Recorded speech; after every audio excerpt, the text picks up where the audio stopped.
बात अब तमिलनाडु की करते हैं। तमिलनाडु में सबसे बड़ी पार्टी तमिलगा वेट्टी कज़गम यानी कि टीवीके को सरकार बनाना आसान नहीं है।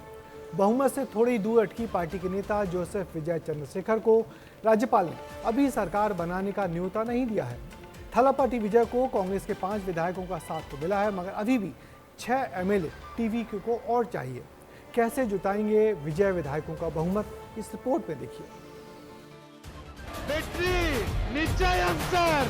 फिल्मी दुनिया से लोगों के दिल में जगह बनाने वाले विजय थलापति जब चुनावी मैदान में उतरे तो आम जनता के दिलों में भी जगह बनाई। ऐसी जगह कि उनकी जनसभाओं में सैलाब उमड़ा और इस सैलाब ने उन्हें फलक पर बैठाया। 2 साल पहले बनी टीवीके ने डीएमके को पछाड़ दिया और अकेले 108 सीटें जीती। विजय सीएम पद की शपथ 7 मई को चेन्नई के जवाहरलाल नेहरू इंडोर स्टेडियम में लेने वाले हैं। इसी को लेकर विजय ने गवर्नर राजेंद्र आर्लेकर से लोक भवन में मुलाकात की। राज्यपाल राजेंद्र आर्लेकर ने विजय से 118 विधायकों के समर्थन के पत्र की मांग की। दरअसल विजय के शपथ के लिए तैयारियां तो पूरी हैं, लेकिन सीटें कम हैं। विजय खुद को सीटों यानी पेरम्बूर और ट्रीनी से चुनाव लड़े थे, दोनों से जीत हासिल की। अब उन्हें एक जगह से इस्तीफा देना होगा, यानी अब टीवीके के पास 107 सीटें हैं और बहुमत का आंकड़ा अब भी 118। अब ये भी जान लीजिए कि कांग्रेस ने सत्ता परिवर्तन देखते हुए खुद टीवीके के साथ जुड़ने का फैसला किया। पहले प्रेस रिलीज जारी किया और फिर विजय से मिलने भी पहुंच गए। जब विजय ने कांग्रेस के साथ हाथ मिलाया तो कांग्रेस के ऑफिस के बाहर भी खूब जश्न मना।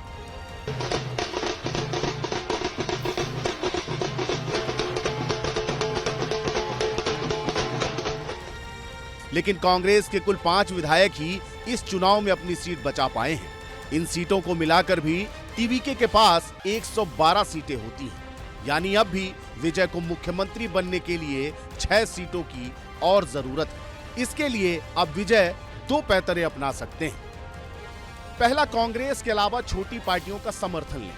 ऐसा करते हैं तो विजय के पास 119 सीटें हो जाएंगी। लेकिन विजय एआईएडीएमके के साथ जाते हैं तो भी उनका काम बन सकता है। हालांकि एआईएडीएमके के 20 विधायकों में टूट की भी खबर आ रही है। बावजूद इसके कौन कौन सी पार्टी उन्हें समर्थन देगी, यह साफ नहीं है। देखिए, टीवीके विजय थलपति जी की पार्टी है, अभी पहली बार चुनाव जीती है, उनके पास कुछ संख्या बल कम है, तो वो किसी से भी मांग सकते हैं। टीवी पे और फिल्मों में तो बहुत बड़े लोकप्रिय है वो। अब जनता के बीच में किए गए वादों पर भी अगर वो खड़े उतरते हैं तो सही मायने में जो उनका नाम विजय है वो विजय हासिल करते हुए दिखेंगे। कि हमने तो पहले ही कहा, कांग्रेस के कोई सिद्धांत नहीं है, कांग्रेस के कोई एक आइडियोलॉजिकल लाइन नहीं है।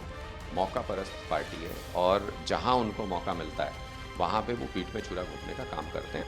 देखिए, इनको मलपुआ खाने की आदत है कि जब सत्ता के बाहर तो कांग्रेस रह नहीं सकती है, चाहे कितना ही पत्तल क्यों न चाटना पड़े। ये टीवीके विजय जी की पार्टी जब सत्ता में आ गई है तो मान्य मान मैं तेरा मेहमान, वो मांग नहीं रहा है, जबरदस्ती कर रहे।